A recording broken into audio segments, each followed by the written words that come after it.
Free bus గురించి అడిగితే గతంలో అనేక సందర్భాల్లో మీ అందరికీ తెలుసు, కర్ణాటకలో ఫ్రీ బస్సు పెట్టారు, తర్వాత హైదరాబాద్లో ఫ్రీ బస్సు తెలంగాణలో కాంగ్రెస్ పార్టీ చెప్పింది, ఆంధ్రాలో ఆ రెండు చూసి మీరు హామీ ఇచ్చారు. అడిగితేనేమో దసరా అన్నారు, దసరా వెళ్ళిపోయింది.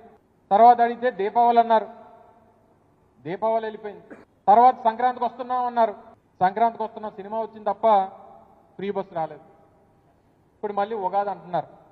ఈయన చెప్పిన హామీలు మాటలు సినిమా పేర్లకు పనికొస్తున్నాయి తప్ప ప్రజలకు ₹1 దీని ద్వారా ఒరిగింది లేదు అనేటువంటి విషయాన్ని తెలియజేస్తాం. చంద్రబాబు నాయుడు గారు మన ఊర్లో ఒక సామెత ఉంటుంది, ప్రజలకి అన్నం పెడితే అరిగిపోద్ది, ఎవరికైనా చేరిస్తే చిరిగిపోద్ది, కానీ కర్ర కాల్చి వాత పెడితే జీవితాంతం గుర్తుండిపోద్ది అన్నటువంటి దానికి చంద్రబాబు నాయుడు గారు ఒక గొప్ప ఉదాహరణ. చెప్పినవన్నీ చేస్తే ఏముంటది, జనానికి డబ్బు ఇస్తే ఖర్చు పెట్టించుకుంటారు, పిల్లలకి తిండి పెడితే అరిగిపోద్ది, ఏదైనా ఇచ్చిన మాట నిలబెట్టుకోకపోతే మోసగాడి కింద మనం మిగిలిపోతాం, జీవితాంతం గుర్తుండిపోతాం అని చెప్పి ప్రజలకి బుద్ధి వచ్చేటువంటి విధంగా చంద్రబాబు నాయుడు గారి తాలూకు వ్యవహార తీరుంది. ఇన్ని రకాలుగా ఈ రాష్ట్రంలో రైతులకి మేలు చేసేటువంటి పరిస్థితులు లేవు. మొన్ననే మనం చూసాం, ఈ పక్కనే నిరుద్యోగులు గ్రూప్ 2కి సంబంధించినటువంటి ఉద్యోగ అవకాశాల కోసం చివరిగా ప్రభుత్వంలో ఉన్నటువంటి ముఖ్యమంత్రి, ప్రభుత్వం కమిషన్కి లేఖ రాస్తే పట్టించుకోనటువంటి పరిస్థితుల్లో ఉన్నారు. వేలాది మంది యువత రోడ్ల మీదకి వచ్చి వారి తాలూకా ఇబ్బందులు చెప్పేటువంటి పరిస్థితి. తొలి సంతకం డిఎస్సికి దిక్కు దివాన్ లేదు. మొన్న చూశారు, మా చోడవరం నియోజకవర్గానికి సంబంధించి ఈ రాష్ట్రంలో మిగిలినటువంటి ఒక్క గోవాడ షుగర్ ఫ్యాక్టరీ రైతులు రోడ్డెక్కి ఆ ప్రభుత్వం నుంచి సహాయం అందక,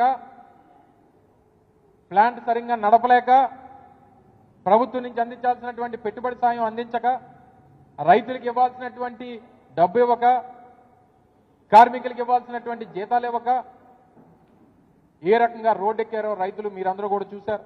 రైతులు రోడ్డెక్కిపోయారు, యువత రోడ్డెక్కిపోయారు. ఇక చివరికి గ్రామాల్లోకి వెళ్తే మహిళలు కూడా తిరగబడేటువంటి పరిస్థితి ఈరోజు రాష్ట్రంలో కనబడతా ఉంది. ఇవన్నీ కూడా పక్కన పెడితే ఉత్తరాంధ్ర ప్రాంతం అమరావతికి 6,000 కోట్ల రూపాయలు చెప్పారు.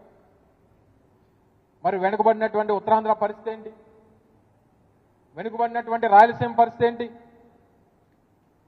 మరి ఈ రాష్ట్రంలో ఇంక ఉత్తరాంధ్రలో ఉన్నటువంటి జిల్లాలు, వెనుకబడినటువంటి రాయలసీమలో ఉన్నటువంటి జిల్లాలు మీకు మీ ఆంధ్రప్రదేశ్ రాష్ట్ర మ్యాప్లో లేవా అని అడుగుతా ఉన్నాం ఈ ప్రభుత్వాన్ని.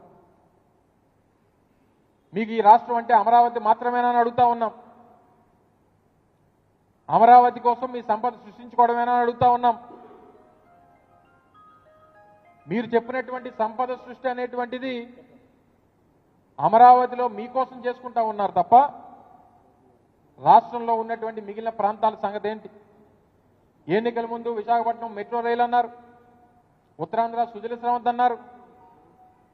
ఈరోజు తీరా బడ్జెట్లో చూస్తే మేము తీసుకొచ్చినటువంటి పోర్టుల గురించి, మేము కట్టినటువంటి రామాయపట్నం పోర్టు గురించి, మేము కట్టినటువంటి మచిలీపట్నం పోర్టు గురించి, మేము కట్టినటువంటి మూలపేట పోర్టు గురించి, మా హయాంలో మొదలుపెట్టినటువంటి భోగాపురం ఇంటర్నేషనల్ ఎయిర్పోర్ట్ గురించి, మా హయాంలో తీసుకొచ్చినటువంటి ఇండస్ట్రియల్ కారిడార్ల గురించి మీరు గొప్పలు చెప్పుకోవడం ఏంటో.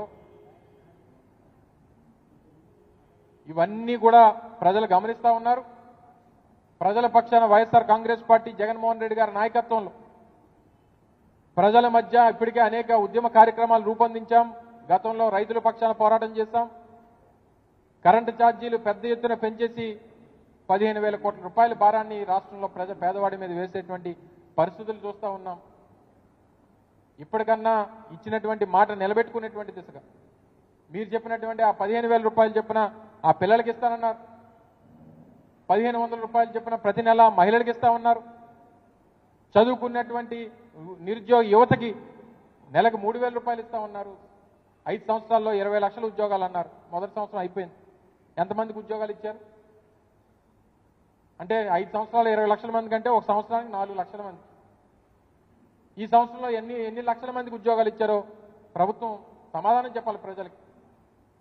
మండలిలో మా సభ్యులు అడిగితే ఇస్తామని చెప్పాం, కానీ మేము చెప్పాం కానీ ఇప్పటికి ఇంకివ్వలేదు అనేటువంటి మాట ముఖ్యమంత్రి గారు కొడుకు చెప్తా ఉన్నాడు.